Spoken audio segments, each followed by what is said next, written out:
आज लक्ष्मी टाकळी येथील गायरान हद्दीमधील मागासवर्गीय वसतिगृह साठी जी आपण तात्विक मान्यता समाज कल्याण मंत्री शिरसट साहेबांकडून मिळवली होती, तसा ठराव देखील संजयजी साठे सरपंच असताना 11/9/2025 रोजी झाला होता आणि 7/10/2025 रोजी तात्विक मान्यता शिरसट साहेबांनी दिलेली होती।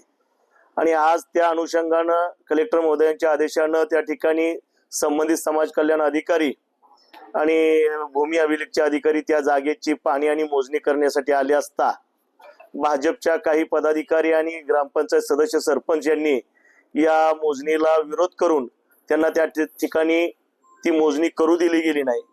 मी प्रथमतः या गोष्टीचा निषेध व्यक्त करतो, कारण गेली कित्येक वर्ष झालं मागासवर्गीय बांधवांसाठी त्या ठिकाणी वसतिगृहासाठी प्रलंबित आहे आणि भाड्याच्या तत्वावरती त्या ठिकाणी वसतिगृह चालू आहे।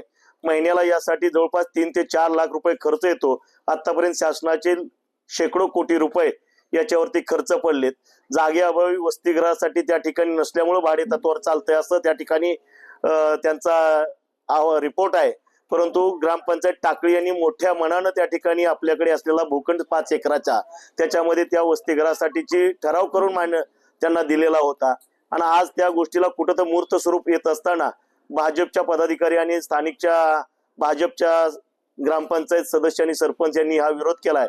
खरं तर मागासवर्गीय बांधवांच्या बद्दल ती एवढा द्वेष मनात ठेवून हे जे कृत्य केले, ह्या कृत्याचा मी जाहीर निषेध करतो। येणाऱ्या काळामध्ये या घटनेचा आम्ही सर्व संघटना मिळून नक्कीच आंदोलन करून मागासवर्गीय बांधवांच्यावर जो झालेला अन्याय आहे तो अन्याय दूर करण्यासाठी आम्ही आमची भूमिका आंदोलनाच्या माध्यमातून स्पष्ट करू।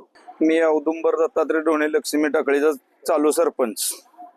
काल जे काय एकनाथ शिंदे गटाचे, शिवसेना शिंदे गटाचे महेश नाना साठे, संजय देवीदास साठे यांनी जे काय माझ्यावर आरोप केलेत, लक्ष्मी टाकळीचा सरपंच व भाजपच्या अधिकाऱ्यांनी, प्रशांत मालकांनी, समाधान दादांनी सांगून त्यांना ते आमचे समाज कल्याणचे जे काय वसतिगृह आलंय ते अडवलंय, ते बिनबुडाचे आरोप आहेत। त्यांचं जे काय होतं बोलणं, शेजाऱ्यांनी मला काल त्यांचं मोजणी आली, ती शासकीय मोजणी होती, पण तिथल्या शेतकऱ्यांना काय माहित नव्हतं किंवा माहित असेल किंवा नसेल ते काय मला माहित नाही। तिथून मला फोन आले, अशी मोजणी आली आणि तुम्ही कुठं आहे, तुम्हाला काय माहित नाही का?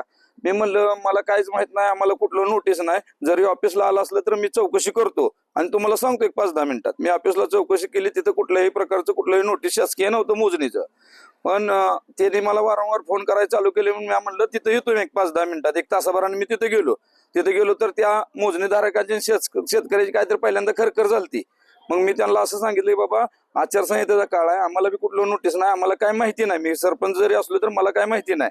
मग आपण काय करू, 4 दिवस एवढं जाऊ द्या, आचारसंहितेचा काल संपू द्या, आपण पुन्हा मोजणीची 1 तारीख घ्या, आपण मोजणी करूया आणि वसतिगृहाला जागा देऊया। इथं नाही मिळली तर एखादा मोठा 25-30 गुंठ्याचा प्लॉट, सिटी आपल्या बऱ्याच ठिकाणी प्लॉट आहेत, तशा ठिकाणचा एखादा ठराव करून आपण वसतिगृहासाठी देऊन टाकू। पण असं काय अडवलं नाही, दलितांच्या कुठल्याही संस्थेला विरोध कुठलाही केला नाही। पण एकनाथ शिंदे गटाचे जे संजय साठे, महेश साठे आहेत, ही मुद्दाम होऊन पक्षाचं नाव एकमेकाच्या, आमच्या पक्षाचं नाव भाजपचं, शिंदे गटाचं भांडण आहे असं तसं काय तर अशा गोष्टी दाखवून त्यांची राजकीय पोळे बाजून घ्यायला लागलेत। असं नाही, कुठल्याही प्रकारचं तसलं झालं नाही ना, आम्ही कुठल्या दीनदलिताच्या संस्थेला कुठल्याच विरोध करणार नाही कधीच।